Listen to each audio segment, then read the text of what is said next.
Welcome to Booked, where two guys tell you about the books they're reading. I'm Rob Olson.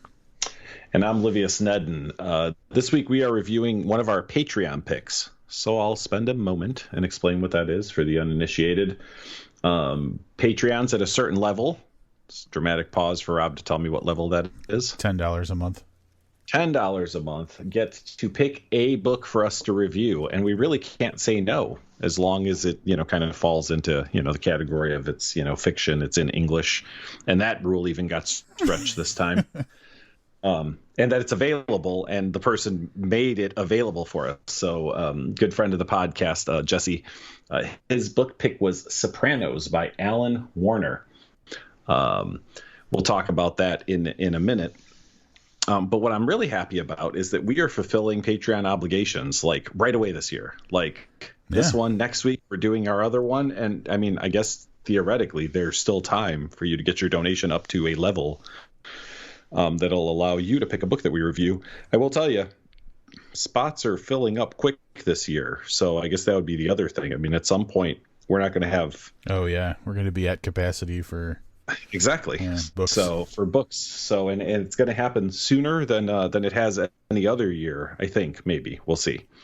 But we've got this one done for sure. So we should probably talk about it.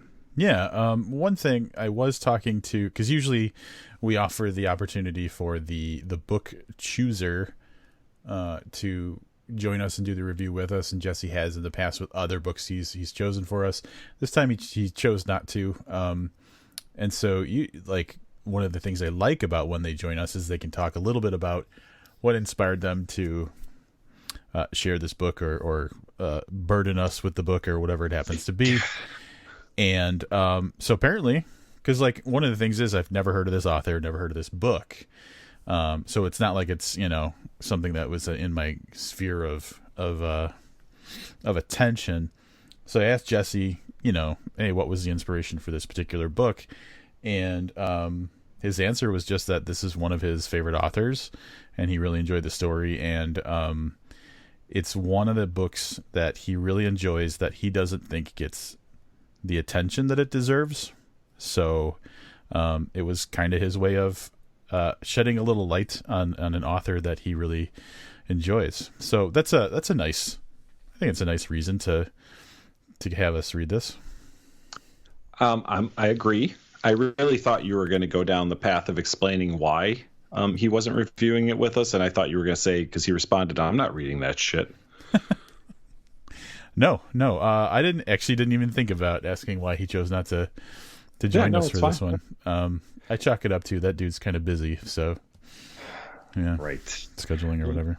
So I do want to start with a little story. So Jesse was kind enough to get copies, or he already had multiple. With Jesse, he may, if he really likes this book, he may just have 4 or 5 copies on his bookshelf. That's a total possibility. Yeah. It's the first time, I think, ever that I was conscious of carrying a book with the cover not visible. So I'll give you an example. I've been lately, it's been cold and stuff, so I've just been eating lunch at work, but I have to go from my office to the break room. So I made sure that the cover was turned in towards my body. I don't think I consciously ever thought about if I'm holding a book so that people can see what it is or not until this book, and I'll explain why.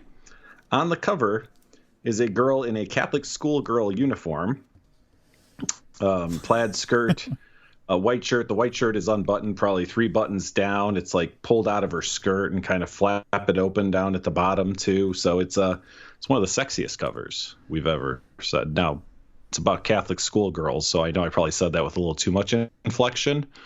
But yeah, I just wanted to share that I was actually, I don't know if embarrassed is the right word, but conscious of if people were seeing the cover of this book.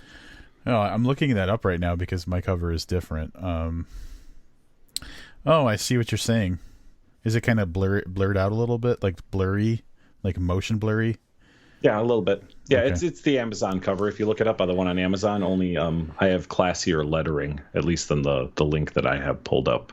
Got you. So yeah, the one, I can just send you a picture. So mine is a little bit different. Mine is a group of girls in the back window of a bus, and they have uniforms on and stuff, but it is not nearly as risque, I would say, as what Livius is looking at. But I'm going to send him a picture so he can see the much less socially, you would be way less socially conscious about that. Yeah. I mean, looking at the one you had, I get it, because like it could be like, oh, hey, look, now I know he's a perv, not knowing that you're reading literature. Yeah, and I gotta tell you, I was 50 pages into this, and I was like, this is fucking ridiculous. When is Tony Soprano finally going to fucking make an appearance? Oh, yeah, dude. Yours looks like a campy... Yeah, that's a completely different... Yeah, never mind. So there you go, marketing. I'm going to guess that the cover that I have sold more copies. Yeah, mine just looks like, girls up to no good. Yours looks like girls walking the streets, maybe a little bit more. Yeah, well, she's definitely on the street. That's for sure. So with that motion blur, definitely looks like she's walking. No love for my Tony Soprano crack, huh? It was okay. That's all right. All right, okay.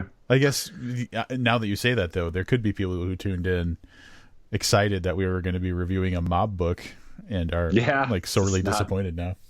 This is just a mob of teenage Scottish girls. Yeah, they're kind of a mob now that you think about it. But all right, so they're as scary as Tony Soprano's crew. I'm going to do the bio for our boy Alan Warner, which is very short and sweet. This is actually the bio from the hardcover edition that I have, which was published in like 98, I think. So this is an decades old bio. Alan Warner lives in Scotland. His first novel, Morvern Collar, won a Somerset Maugham Award. His second, These Demented Lands, was published in 1997. So probably a little bit on the older side, but that's what I'm going with. I will add from the bio that I pulled from Amazon, he lives in Dublin, Ireland. Oh. So I will tell you that nothing has changed other than maybe where he lives since you're decades old. Like that's like 3 lines. We'll change the scenery for Alan. Yeah. Here is the synopsis. As the choir from Our Lady of Perpetual Succor for Girls in rural Scotland is bussed into the big city to participate in the national singing finals, 5 of the teenage schoolgirls let loose for a night of pub crawling, shoplifting, and body piercing. And since a nuclear submarine has just anchored in the bay, the local nightclub will be full of sailors on leave. After a bout of preparatory drinking, the girls are ready for their big night, and what a night it will become. An outrageous tale of adolescent debauchery, The Sopranos opens the lid on desire and excess in all of its grim glory. I want to read this other part that normally I would cut out of the synopsis, just in case we want to talk about this. So, a huge bestseller in England, it is a remarkable mix of near-violent energy and tender compassion, and confirms Warner, the writer, and this is now in quotation marks, who defines the 90s as clearly as Ian McEwan defined the 70s and Jay McInerney the 80s as the best of new Scottish writing.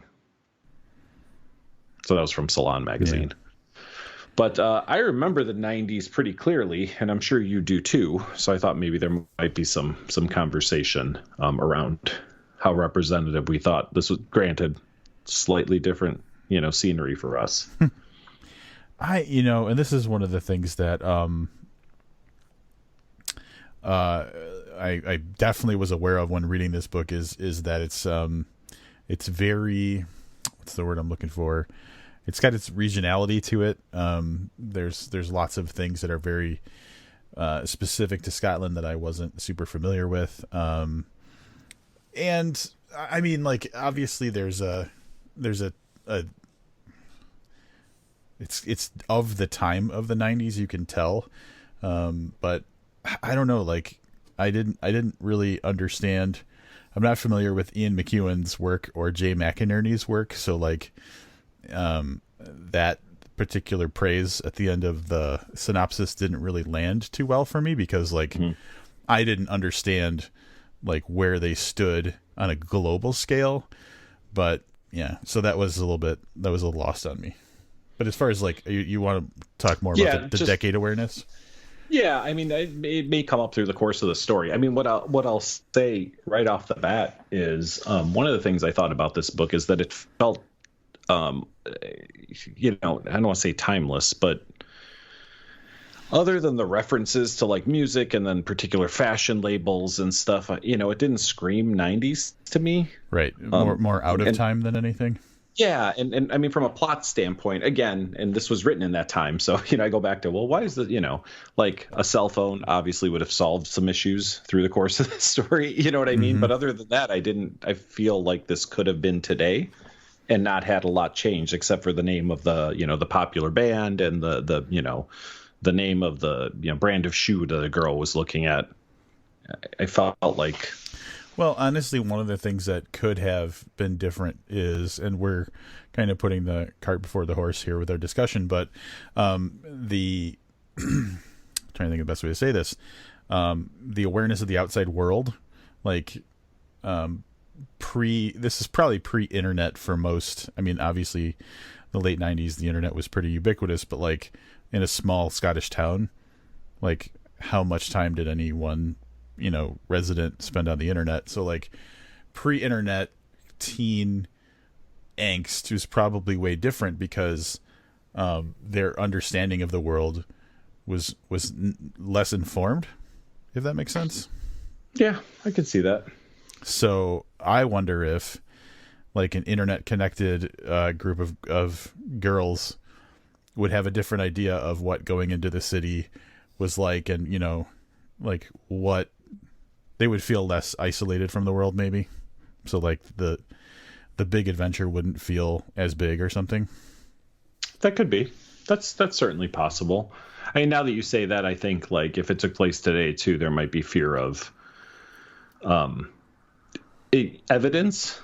You know what I mean? Like shit getting posted on social media, and it'd be a little different. So maybe they wouldn't have done certain things that they did out of fear of, whatever. Caught, I guess we could talk caught. more about that, yeah, if we need to. But yeah, I just wanted to set up and say that it didn't feel like a book that's 30 years old or however long it. You know what I mean? It didn't feel that way at all. It felt very readable today. Yeah, totally. So I guess it was 2000, so it's 20 years old. Yeah, so I guess we could talk a little bit about what happens in this book. So the book mainly focuses on these so it focuses on a group of it's a choir of a Catholic school, and the story is based around the idea that these girls are, the day that we're starting to read the book, they're getting ready to go into the city to take part in a competition that's actually going to be on TV and stuff. So it's kind of a big deal. And there's, a good list of girls that are going, but the book more or less focuses on five girls who are all sopranos. I'm guessing like that's like they sing, they have the same vocal register or whatever, right? I'm not even sure. I'm not even sure about that because I feel like they were the fifth year girls too. Oh, gotcha. So I don't know if that's just a name for the top of the food chain. Like they're all getting out of school this year, so it'd be the equivalent of a high school senior, I think, here in the United States. Yeah. So Amanda, who I think through the most of the book goes by Manda. Then there's Shell, Kyla, Fionala, Orla, and then there's obviously there's other characters that are big, but those are like the five that we interact with the most. And the book basically kicks off. It's the beginning of the day, and we know that they're about to go into the city for this competition, and they're getting prepared. They're getting a little speech from one of the head nuns about like this is what's coming on. This is how it's going to go, and so yeah, the action pretty much kicks off with them preparing to get going into the city for this competition. Yeah, and then we're introduced to, the priest from the school, the nun that's in charge of all of this, and pretty quickly a strict set of rules appears. So as you're taking a ton of teenagers, because it's not just these girls, it's the whole choir or multiple groups of choirs, I guess, because they're kind of at different, different times and stuff that they have to perform. The ground rules are set. Like, you can go out shopping, but everybody has to be back by this particular time for rehearsal. You can wear a little makeup because we're going to be on television, but you can't look like a whore, Hoor, whore. You're to be in your school uniform the whole time, no nail polish. I mean, so basically the kind of mostly very strict Catholic school rules with the leniency of, we're going to be on national television. So, you can pretty yourselves up a little bit, but that's it. The first half of the book, essentially, maybe first half a little less than the first half, is a mix of that trip to the city, with sprinkled in flashbacks of situations that these girls had previously been in, or stories about a friend of theirs, something that occurred. So there's this kind of back and forth, but it's not rigid. It's not like this one chapter's then and this chapter's now, which we've seen in numerous books that we've reviewed here on the podcast. Yes, this is more of a intersprinkled stories that, I mean, I would have to imagine are reflective of small town culture in Scotland in the 90s. So I felt like pretty much every story that was told at least had some kind of, was some type of social commentary. Would you agree with that? I mean, there weren't stories that seemed to be told just for fun. Most of them kind of had a poignant. Yeah, and I really took it as like these group of girls they have a plan. We'll flesh that out a little bit. So we know what they're about to do, and we know what their goal is for this little trip. This is just to kind of build characterization for the individual characters, so that we know, oh, this one is the naughty one and this one is the whatever. Like, kind of builds up their past life to give them like uniqueness, but also to like typify like this is what they came up in, which obviously sounds a little stifling and a little bit boring and all this stuff, and they're kind of tired of the Catholic nonsense, and they're teenagers full of energy, and they have to like live in a tiny town where like the most exciting thing is, because it's a port town, a submarine comes into the port or whatever. So dude, can I stop for a second, because I don't even know if I was planning it. Let's talk about this fucking submarine. I'm not even clear on why this is in the fucking story, if I'm being honest. I mean, I get that there's the seamen are coming ashore kind of situation, right. But it's like, I kept thinking at some point this is going to turn into like an episode of 24, or it's going to fucking end with some kind of terrorist attack. Like this nuclear submarine hovering in the background of this story made me nervous for like no fucking reason at all. And that's not to spoil the book. All I'm saying is, when you throw in a nuclear submarine, this is almost like if you reveal a gun in the first act, you have to use it in the third act. I feel like if you introduce a nuclear submarine, there should be something further related to that fucking submarine somewhere down the road. Am I completely off base on this? I don't know. Like, I guess I get your point, and it's valid. I wonder.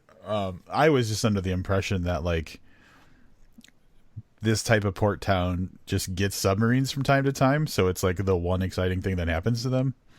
I don't know. Could be. So yeah. So the first half of the book is essentially, as Rob had said, like the plan gets laid out, and their plan is what the plan of every. And I don't know that they ever even touch on how old each individual girl is, but I think we'll say 17, right? I think that's a safe 17, 18, maybe. Yeah. The general plan. Yeah. The general plan is to fucking shop in these cool stores that they never get to go into, and to hit the bars, which again might be indicative of the time. I think that today it might be a little harder for 17-year-olds to get into a bar than maybe it was in the 90s. When in the early 90s, I was going into bars when I was 17, and now I think it's probably a little harder to do that. And to get completely fucking shit-faced. I mean, their plan is flawed in that they do still have to go perform by like 8 p.m. or whatever time. So all along that I knew obviously the only way there's a story here is for shit to go wrong, right? For shenanigans to ensue. Right. But yeah, that's their plan is we're going to do some shopping. We're going to split up. We're all going to meet, at this particular place. But yeah, we're going to go get shit faced. We're going to go sing. If we win, we get to stay the night in a huge fancy hotel here in the big city. If we lose, we're going back to find out about this nuclear submarine, or really, to hang out with dudes that'll be ashore. So that's their plan, and I think that pretty much sums up the first half of the book. I mean, I would have emphasized trying to get laid a little bit more. I'm sorry. Yes, that is also that is also part of it. And that was one of the things that I picked up real quickly. And maybe it's just because I was never a teenage girl. I don't know how teenage girls think and feel about sex, but this particular group of young Scottish girls, pretty obsessed with the idea of hooking up and making out and stuff like that. And that's it's a pretty common theme throughout the book is. I was going to save this next particular thought for the end, okay. But and I'm not saying this the way it sounds. I'm just wondering, this fucking Alan Warner sounds a lot like a dude, right? And I thought, man, he's spending a lot of time inside the mind of teenage girls. And I kind of, to touch on what you said, like I was wondering about the accuracy. Yeah. So I'm not saying culturally appropriated Scottish girls or anything dumb like that. I was thinking the same thing. Like, is this just a dude writing what he thinks? Yeah. And in my mind, I was thinking, that even if it's exaggerated, it's just that like these are small town girls who are just looking for something bigger, or they have an idea of what like people from the big city act like, and that's what they're trying to act like it's a a small town girl kind of thing. Yeah, I don't know. But also there is an epidemic in town of pregnant teenage girls. Which comes up a lot throughout the book, but one of those flashbacks, and not so much a flashback, but they're talking to a girl who had to drop out of school and stuff, and there's a, she goes on to recount like what visits down to the like postnatal care center are like. Mm-hmm. And I mean, there's an actual head count as to how many girls in town are pregnant that are teenagers. So again, I'm not sure how prevalent that was in small Scottish towns in the 90s. But it took up a good portion of the book if it wasn't. You know what I mean? Not that there were dozens and dozens of pages spent on it. It just came up frequently enough that I got the feeling that was a message, like we were supposed to take note of that. Yeah, and it was it was pitched as like, if you don't go to college, you just try to get pregnant by the best guy possible so that like your life is better than it could be. Like, you don't want to get pregnant by some loser. You want to get pregnant by like the up and comer kind of, I guess. I don't know. Yeah. So yeah, that's the setup of the book. Bunch of horny girls want to go into the city and use this choir trip as an excuse to shop and drink and basically just go wild and do city stuff. And so the trip starts, they get into the city, and yeah, it's set up funny because they drive into the city, and then there's a gap of time between when they arrive and when they have to sing, and they're let loose. Like, this is the worst planning ever. These nuns don't know what they're doing. They're let loose on the city for several hours and then expected to show back up at a specific time so that they can prepare and then sing on TV. And that's where like all of the plans start just going crazy, and all of the shenanigans and stuff kick into high gear. Yeah, and for me, that's really where the book improved a lot. So I'll go back and touch on some things that we haven't covered, and that's language. Yeah. Do you think that all books written in Scotland, or or Scottish setting books, do you think all of them are like this? So I have no idea is my legitimate answer, but I have some thoughts. So when I say like this, I guess I should explain for everybody else. This book is written uh, with a ton of Scottish dialect and what I'm going to assume is Scottish slang, which makes it really, really difficult at times. Not just that it trips up like the reading pace, but there are, I probably should, next time I have to do something like this, I'm going to actually keep track of how many times I like reread a sentence or a paragraph like 2 or 3 times. I was like, yep, no fucking idea what this means. I'm just going to move on because I've clearly missed either a social reference or something that's going on. And I took a picture of one page. This is mostly so I could show people what I was suffering through. Am fucking in so I am, but bust my boot. You're gonna huff watch yourself. And like 4 of those words are spelled the way they would be spelled in a book we read last week or next week, likely.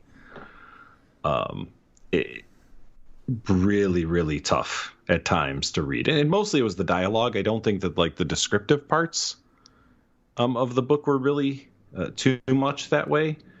But man, was that fucking tough.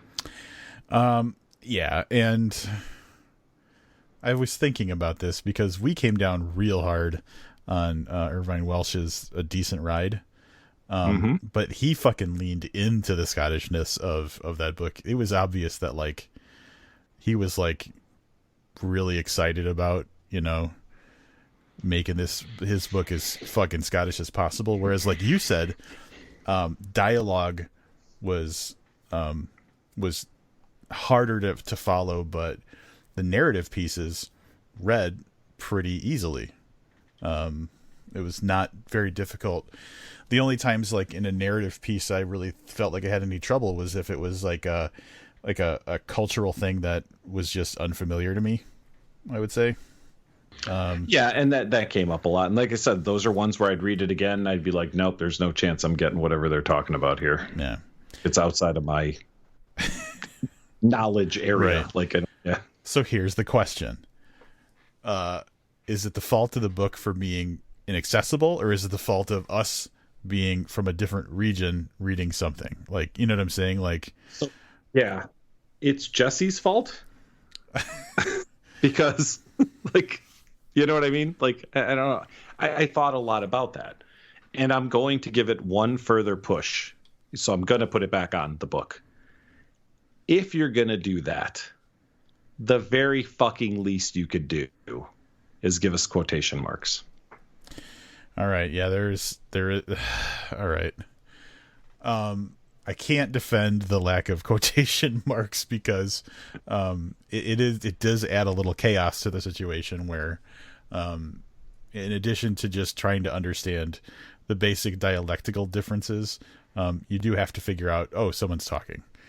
So, well, and not even so much that as like even how he prefaced dialogue would be things like Finola, however you pronounce that. It would be like Finola goes, I am we, you know what I mean? Like it was like, I don't know how to explain it. Like it wasn't like, and then so-and-so said, like even the areas around dialogue were dialect heavy.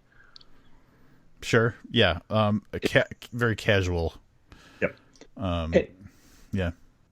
And I find that because I thought one of my all-time favorite books also has no quotation marks. Are you familiar with which one I'm talking about? You're talking about Kiss Me Judas? Talking about Kiss Me Judas. And I thought really hard about this. I am not sure that there are at least many parts. There's maybe no parts in Kiss Me Judas where there's three-way dialogue.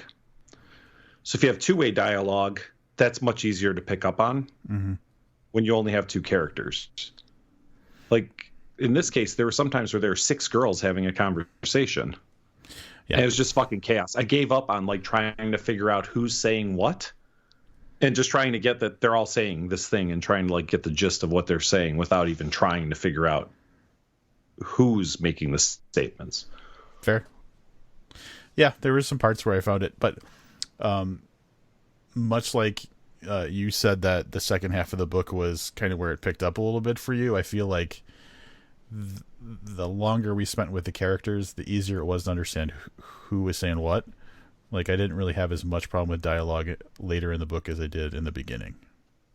I think that goes to the fact that they all broke off. And there was 2 groups of 2 girls and 1 group of 3 girls, which made it a little simpler to follow. Sure. That's, totally a possibility. Yeah. It did. It was a little choppy when it came to understand, like, comprehension of dialogue, but also, like, I hate to say it like this, but recognition of when there was dialogue. However, and Livius can see all of my scores already, so he'll know my general feeling about this. Like, I feel that the core story and the charm of the individual characters really overcame a lot of my minor objections to the comprehension issues I had early on, because I mean, just so much fun to read the individual situations and then the smaller pieces that built up to the bigger plot.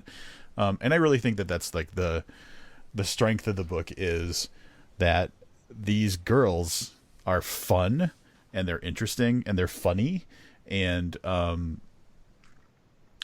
that made it easy for me to want to push through and to see what happened next. Yes, by and large, I agree with everything you said there. I don't know if it overcomes my objections. I guess that's the part that I still don't have an issue with. Is there anything more we want to talk about, or because I feel like we're heading into wrap-ups? I have some general observations. Sure. As I was just saying, with the characters being charming and fun, one thing that I like about the book in particular is that the plot isn't super complicated. It's basically what we told you. These girls have a competition. They've got their own agenda for what they want to do while they're there. And along the way, they probably learn about each other, learn lessons about themselves in ways that they probably weren't expecting on a night of just fucking around in the city. And so the plot's ambition is pretty basic, and that allows you to just live in what's going on with the characters. And the other thing I think that worked really well was in the first half of the book, as we were seeing the trip take place, and it was a little bit flashback heavy to kind of like flesh out the characters. It set you up for understanding the changes or revelations that they were going to have later in the book. Well, so even though it was like more of a slog and less like fun action in the first half of the book, all of that flashback kind of characterization really pays off for the action that happens later in the book. I am kind of wrapping up, but like, I just wanted to point out that like, I feel like the structure, while it felt a little bit segmented almost from the first part to the second part, helps pay off a lot of the action that happens in the later part of the book. It's the only thing I'd like to mention as an observation is, of course, this isn't universal. I know I've probably said it here on the podcast. Like, I don't like books that take place out in the wilderness. I do really like books that are the short story. And by that, I mean, this book takes place over the course of 24 hours, 26 hours, maybe. Yeah. I guess we don't know what time it starts, but it starts at the beginning of one day and wraps up the next morning. Typically, when I encounter a book like that, I really like that format. Now, obviously, the story can be shit or whatever, but I do fall very favorably into the we'll call the one-day story versus a story that drags out over weeks, months, or whatever. Because I think it takes a talented writer, talented storyteller. Let's go that route. A talented storyteller to give you 300 plus pages that take place in 24 hours. And I tend to like some of my favorite books follow that formatting, and that did that here. That he took that, which for me was probably a big bonus that maybe helped overcome a little bit of the other issues. So you like the Breakfast Club books? Yeah, exactly. Exactly. I mean, my favorite, well, I guess no, that one too. My two favorite Richard Layman books are like that. They're both one-day books. Yeah. So Night in the Lonesome October and The Traveling Vampire Show, both of them. And that's one of the things I love about them is that you get to meet the character, and by the end you feel like you know the character, but only one day has gone by. Yeah. We can jump into wrap-ups. Why don't you go first if you're ready? I am ready. So I am going to touch on a little bit of our scoring system as I do this. So one of the ones that I scored, two of the ones I scored very low on. One, I'll just say now, language, right? So perhaps difficult to understand for non-Scottish folks, and maybe even for some of them, because it also occurred to me at some point that there might be people in Scotland who don't talk like that, and maybe they're not as familiar with it like we're not. So I don't know that to be the case. So audience and language kind of gave it the same score, which was a 4. There's two ways to look at the audience for this one. The content's a little risque, so I don't know if teenage girls out for a sex romp is for everybody. And then the language can make it really tough for some folks. So I gave it super low, the lowest audience or the lowest scores I've given a book this year, I think, for language and audience. What I really did like is these characters, and I didn't like them a ton through the first half of the book, but like I said, once they split off and they're in the city and we kind of see, that's where to me I kind of felt that their individual directions, like what they were trying to do, really came to the forefront, and they became people that I could understand, in some cases sympathize with, in some cases be annoyed by, like real people, like as soon as their motivations were revealed. And I know we said early on their motivations were to get fucked up and do some shopping and get laid, but as you really get in to get to know them a little better, you kind of see where this stuff is coming from and what specifically they're looking for. And I really found the second half of the book, minus language and stuff in quotation marks, to be really enjoyable. I really disliked the first half of this book. I was really, really bored. I was frustrated with trying to overcome the language gap. And as I said before, these group conversations on a bus where I have no idea who's fucking saying what. And then that made me not care what they were saying. But the second half really shifted once they got to the city and got away from the rest of the class. I like the plot well enough. It's the one-day story format. It's a favorite of mine. So that again helped. And then the tone, I struggle with the tone. I actually changed the score because I thought, my note actually says, I guess he was trying to get a Scottish tone and he succeeded, right? Because I'll think of this as a Scottish book whenever I think about it. So if that's what he was going for, he did a good job there. My scores are a little all over the place. Probably a wider spread than I've had in the previous, was it 3 books now that we've used this for? And that came out to a 5.88 out of 10. All right. Can I say one more thing? Yeah. I actually read the synopsis for Morvern Caller, the other book that he read. And I thought, God damn it, this sounds great. And I was like, oh, wait, it probably doesn't have quotation marks, and it probably has a lot of Scottish speak, so I'm not going to read it. Do you need a Scottish to American translation of this book? Look, I'll be super honest with you. If this was translated into English, or however we want to say that, right? There's a comedian on a Netflix special that I was watching over the weekend, or maybe it was last, whatever. And he said, I'm so American, I go to other countries and refer to them as foreigners. So I'm doing that right here. If this was translated into English, I honestly think I would have enjoyed it more, and it probably would have scored significantly higher. So, all right. I'm going to come out a little sunnier on this book than Livius, although I will say that, all things considered, the 5.88 is pretty good. It's not a terrible score. I'm scoring it higher. I'm going to come out right at the beginning and say this is an 8 out of 10 for me. And I'm going to lean on the things that I think are good about this book. The characters are just charming and entertaining, and I really loved reading about them. As the book goes on, they get a little bit more depth and they get a little bit more uniqueness to themselves, but throughout the entire book from the very beginning, I mean, like, I want to say, I'm gonna open up the book and look at like the first page as part of my thing.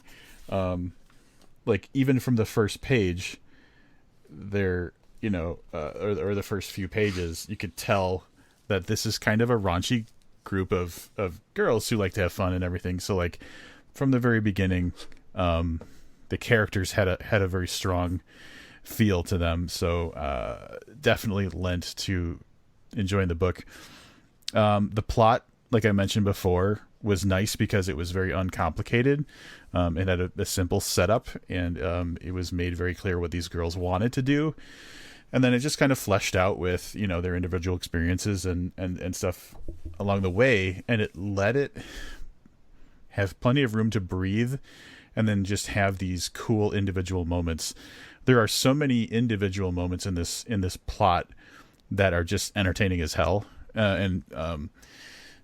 and Livia, especially with books that are a little bit tougher to get through, will communicate where we're at a little bit more frequently throughout. Like, I'm on page X or whatever. I plan to get through 70% tonight or whatever. So we were doing that as we were reading this book, and I told him where I was going to stop for the night, the other night.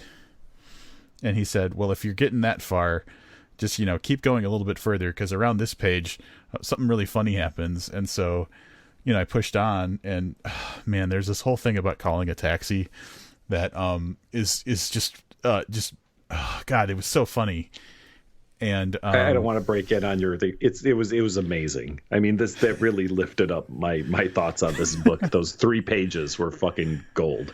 Yeah, and so like the plot, I gave a 10 because of things like that. That scene was great. There was a part where like they're setting off fireworks in some random dude's apartment. There's a lot of shenanigans. They're trying to break into a bar that they got bounced out of because they weren't old enough. All of the little antics that they get up to were just fucking entertaining. And because there were such, enjoyable characters, I was just like, I could read this, endlessly. So very, very strong plot. And I actually took tone in a different direction. Livius was talking about how it's definitely a Scottish tone, and I agree with that. But I took the tone more as like this marauding group of like hellraisers, like descending upon a town, and so the tone of it was like almost their attitude and their feeling, and then their group dynamic is how I took the tone of the book. So I took it a little differently, and I really enjoyed that. Another random moment, there was at the school, there's a bird, and the bird gets loose at one point, and then the bird comes back later in the book. And man, it's just like, there's, like I said, a lot of these individual moments contribute to making a very entertaining book out of really what it is, just like a very simple plot. The things I scored a little bit lower would be language. Obviously, there was like there's some misses on that for me. And narrative, the structure of when there was a flashback to an earlier part in one of the girls' lives was a little messy at times. And so for example, I'm just making this up, but like it would go from me in the present day saying something to a flashback to Livius experiencing something, a couple of years ago, to Livius in the present day saying something. And so it was a little bit sloppy, and it was not as easy as maybe it could have been for me to jump from my understanding of what was going on from one thing to the next. So that took a little bit of a hit for me. But like, honestly, the characters, like the plot approach, and just the attitude of this group of girls made it a very enjoyable book for me. So yeah, 8 out of 10. I don't know that this is spoiling anything, and I guess I should have mentioned this. I also found it really endearing that all the other girls at school basically got into some kind of trouble. We'll call it off screen. Like there's that part where they stop at the police station to use the phone. And they find out that like everybody else there's just been schoolgirls run in and out of there all day. Like so. Which, because like you said, you're like they're the troublemakers, but really there's 10 other stories, right? that you didn't see that happened on that day that probably equally as entertaining. Yeah, it would be like if like you saw a picture of someone breaking into a house, but if you zoom out and there's like crazy looting going on in an entire city, like it was that kind of thing. Yep. Yeah. All right, one Patreon pick down. Jesse, thanks for making your pick early, and thanks for making it available. So that was that's yeah. Yeah, I like this Alan Warner dude. Cultural and language differences aside, I feel like the heart of what the story was is really great. So, did you notice before we? So I want to say this before we step away from The Sopranos. Did you notice the movie? I'm gonna go with no. So in 2019, a movie came out called Our Ladies. Oh, no shit. Yeah. In 1990 Scotland, a group of Catholic schoolgirls gets an opportunity to go to Edinburgh for a choir competition, but they're more interested in drinking, partying, and hooking up than winning the competition. Our Ladies? Yeah, it's called Our Ladies. Do I have to get this on one of those adult sites? Probably. Because I feel like that's where this belongs. Yeah. Yeah. But I was going to try and watch this before we did this review. Didn't get a chance to, but I think I'm still going to check it out because I watched the trailer, and the trailer looks like it's, pretty faithful to what was going on in the book. So, I'm going to check it out just for the sake of checking it out. And now that you say that, like two more things come to mind. And I know that the group I'm talking about is Irish, but have you seen Dairy Girls? No, but I know you've mentioned it. Yeah, I like Dairy Girls. Same issues. No quotation marks in the TV show and language that's hard to understand. But I kept thinking, like, even that's a modern show, like it takes place like today. But I kept no, actually, I take that back. I think that takes place in maybe the 80s or 90s. But I kept thinking, like, these are the slightly grown up versions because those girls are like 12 and 13. So in my mind, I was picturing like that gang from that TV show as these characters, just slightly older. And then what the fuck, Scotland? Forward, the word forward. Did you catch that? FWD, forward. Twice in the book. Oh, really? Yes. How did I? FWD. And this was not written. This was part of the like descriptive. Yeah. Wow. No, didn't catch that. Yeah, that's just fucking weird. Like I get the instead of I, it's AH. Right. Like I'm instead of I'm going to. Right. But fuck, man, that's just a straight up abbreviation, which was just so fucking weird. Huh. Wow, good catch. That's crazy. Anything else about this, or we want to talk about what our next Patreon pick is? We can cover our next Patreon pick if you'd like. All right, so friend of the podcast and permanent holiday co-host, Misty Bennett, is our next Patreon selector, and she has chosen Dark Matter by Blake Crouch. She chose Recursion as her 2019 pick, and we really enjoyed that. And so now, we're going to do Dark Matter. We may have mentioned that before. Now that I'm saying that, it sounds like we may have mentioned it on the podcast before, but that's what we'll be reviewing in our next episode. I like Misty. She goes with the safe picks. Jesse's been a dark horse lately, or more so. Than Misty. I would have to agree. Anything else going on? I'm caught up on that TV show, The Outsider. Have you been watching any of that? Not even a little bit. Are you aware of what it is? It is based on a Stephen King book, and that's really all I know. Yeah. So I sent a message to Jesse and Misty recently that said, because it's 6 episodes in, and I don't know how many of the episodes there are. There's probably 10 or 12 or whatever. So it's 6 episodes in now, and I sent the message where I said it's at the point in a TV show where it goes from interesting mystery to disappointing bullshit. It's at that like you don't know what the monster is, and now you're starting to figure out what the monster is. So like now the monster has the ability to be a disappointment, like, not living up to expectations. Yeah. So it hasn't gotten there yet, but like this episode is probably the turning point to, there's 10 episodes in the season, and I just watched episode 6. So there's 4 episodes left. And it's to the point where the people investigating are basically right there. So something's going to happen. And I'm just worried that it's not going to be as good as I want it to be once like the monster confronts the the people trying to stop the monster kind of thing. So. Yeah. I my intention was just to watch it once it's done. Yeah. Instead of watching it weekly. So, I mean, I guess I'll see what reviews. I know early reviews, including yours, were fucking great. Yeah, people really love the first few episodes. Definitely an interesting series because like the premise at the very beginning is unique enough. Like, a guy gets, a kid gets killed. It's evidence shows it's this guy, but then there's also evidence that shows it's not the guy.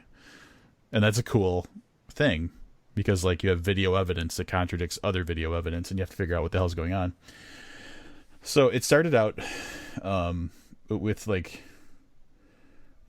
some real promise to it. And I will say that like the cast is just killing it. Ben Mendelsohn is the main like cop, and he's, I always thought like he would be limited because he has this like really obvious speech impediment. And so like I was always, every time I saw him in something, I'm like, oh man, this guy's never going to be a lead. They're never going to let the guy with the speech impediment, take the charge of something. But they did with this one, and he is a great actor. Interesting. Yeah, I look forward to this wrapping up and hearing what you thought about the series overall. Yeah. Keeping it in the family, I did watch all of Lock and Key on Netflix. Oh, that's right. Lock and Key is a Netflix live action series that is based on, I think it's a series of graphic novels that were written by Joe Hill, son of Stephen King. I liked it. I didn't really know what to expect. I knew they were a comic book, but I never paid any attention to what the storyline is. So I would say it's probably like the closest thing to like Stranger Things that I've seen. Okay. Like think that vibe. Mm-hmm. The story essentially is about a mother and her 3 children. So oldest is like an older teen adult boy, followed by a younger teen girl, and then like I don't know, maybe like a 10-year-old son. Move back to their father's family's home, which has been unlived in for years. It's called the Key House, and it's a giant, basically mansion in, I don't know, somewhere on the East Coast.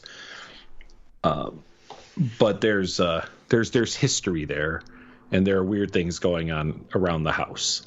I will say one of the most a villain that I liked a lot. One of the villains I've liked the most in recent memory. In the form of, because I'm not gonna say in what form. The bad guy in quotation marks is awesome.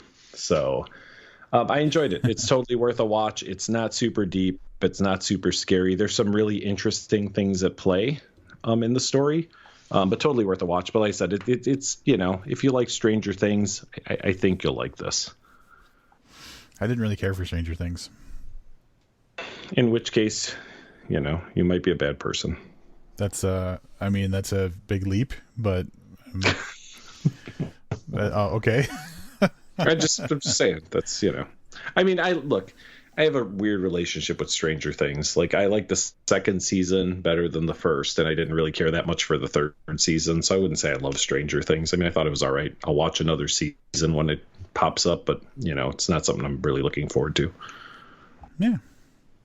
I want to jump in with a book purchasing update, which we used to do key page updates.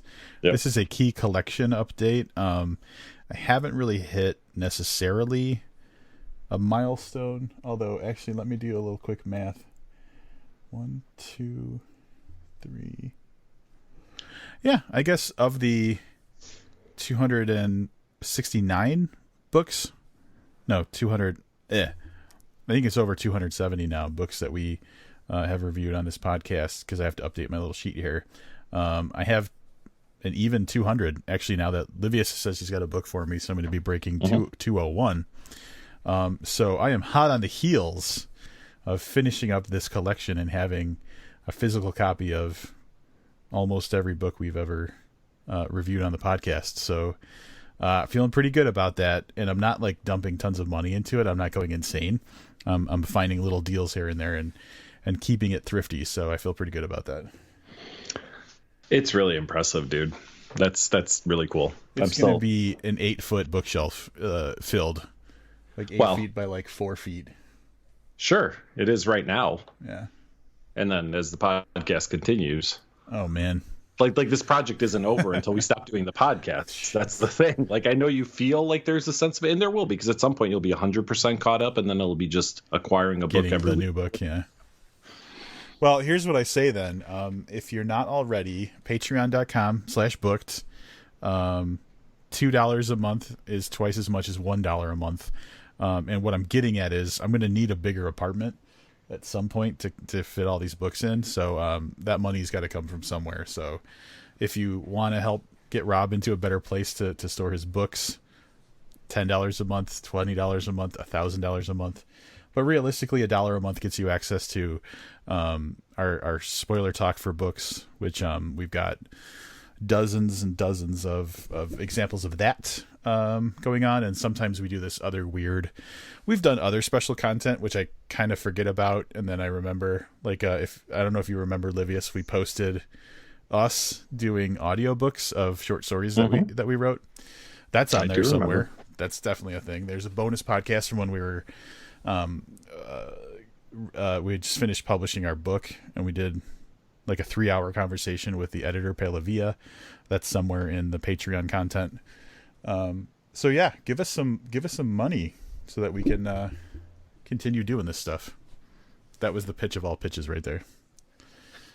That was a pitchy pitch if I've ever heard one. Yeah. So, all right. Thanks as always for listening. Come back next week, Dark Matter by Blake Crouch with Misty Bennett. Until then, I'm Livius Nedden. And I'm Rob Olson. Keep reading.